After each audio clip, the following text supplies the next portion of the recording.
Welcome back to the Dynasty Nerds YouTube page. I'm Garret Price, and today we're going to be talking about some late round flyers, some dart throws, some shots in the dark that are worth taking. Now, when you're in your drafts, the beginning of the draft, you got to hit, right? You got to make sure you hit on these players.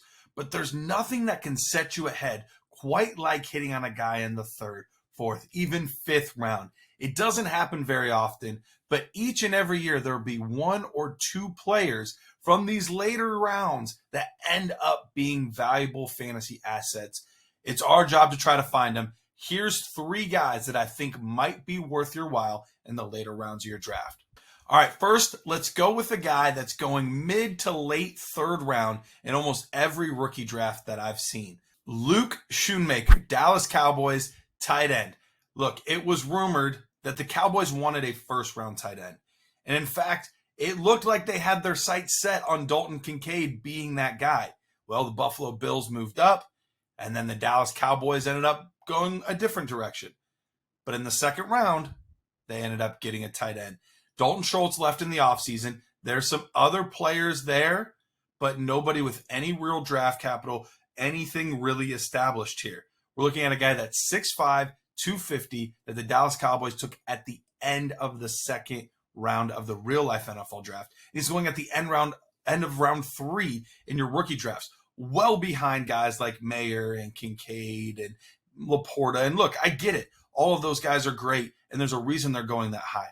But Schoonmaker was taken in the same round as a lot of those players to a team that desperately needed a tight end. It's a hand-in-glove fit, and I think it's a great shot in the dark at tight end.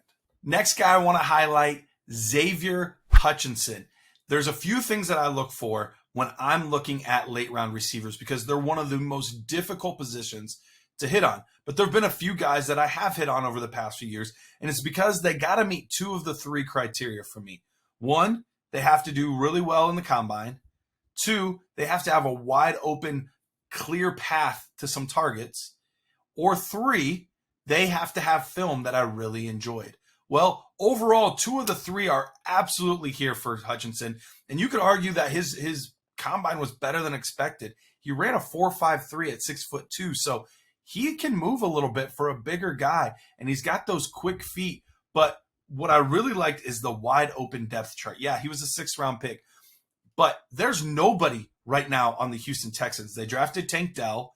There's John Mechie that was there last year, but we haven't seen him play. Nico Collins has been hanging around for a few years. Robert Woods is there just to be there, but he'll be gone soon. There's nobody that stands a clear threat to Hutchinson.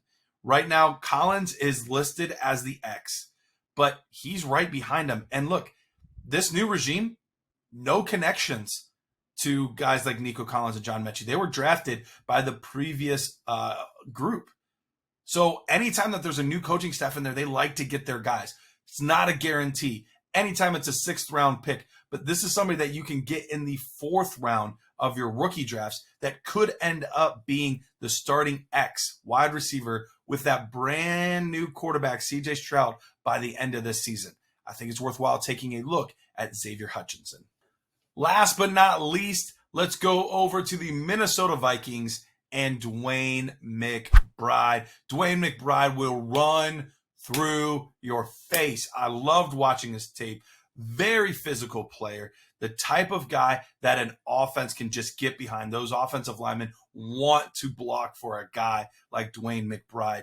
The reason I like it, one, I really liked his tape. Gave him a really good score. I thought he was going to go closer to the 4th round, more so than the 7th round. I could have even seen him going into day 2 at the end of the 3rd there in the 90s or 100s, but he fell much further than I thought. And it wasn't just me. Guys like Daniel Jeremiah, Mel Kiper Jr., guys that know the draft, had this guy as a top 6 running back, top 7 running back in the class, and he fell this far. On top of that, you look at the Minnesota Vikings, anything but stable at running back right now. Lots of rumors that they might end up moving on from Dalvin Cook, trading him, releasing him, something like that. That basically just leaves Alexander Mattison as the only established piece. Now, I don't think McBride's going to beat out Alexander Mattison, but all it takes is one injury, and all of a sudden he can become the guy. That contract isn't anything overly exciting for Madison. We could easily see what happened for a year or two with guys like Isaiah Pacheco, guys like James Robinson. This happens all the time. If they do well enough, they can earn themselves a little bit of a role, and they can, one, help you this season, but then are also a great trade chip for the future.